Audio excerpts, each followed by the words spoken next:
स्वागत है। दाहोद में ज्वेलर्स की दुकान में चोरी होने की खबर सामने आई है।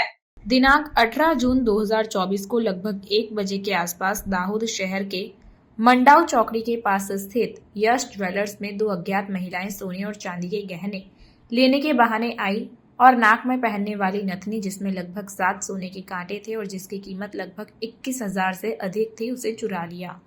ज्वेलर्स की दुकान के मालिक संदीप भाई कन्हैयालाल सोनी को जब सोने की रकम कम होने का संदेह हुआ तो उन्होंने सीसीटीवी फुटेज जांच की और पूरी सच्चाई सामने आई, जिसमें महिला ने सोने की रकम मुंह में रखकर चोरी की थी। इससे पहले भी ये 2 अज्ञात महिलाएं दुकान में 2 बार आ चुकी थी, जैसा कि दुकान के मालिक ने बताया। बनियो तो लेडीज आई कि हमने सोना में कांटा बताना માટે મેં કીધું સારું અંદર આવ્યા કાંટા બતાવ્યા ને કાંટા બતાવતી વખતે એક બીજી જે સાથે લેડીઝ હતી એને આ કાઉન્ટરમાં જે તોડા પડ્યા હતા એ તોડાનું વજન કરાવીને એની કિંમત પૂછી ને બીજી જે લેડીઝને કાંટાનું બોક્સ આપ્યું હતું એને કાંટાનું બોક્સ ખોલી અને મોંના અંદર કાંટા પહેલાં એક કાંટો નાખ્યો મોંમાં, પછી પિચકારી મારી વિમલની।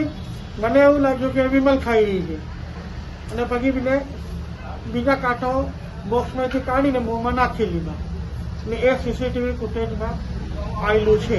આ બનાવની ખબર તમને ક્યારે પડી?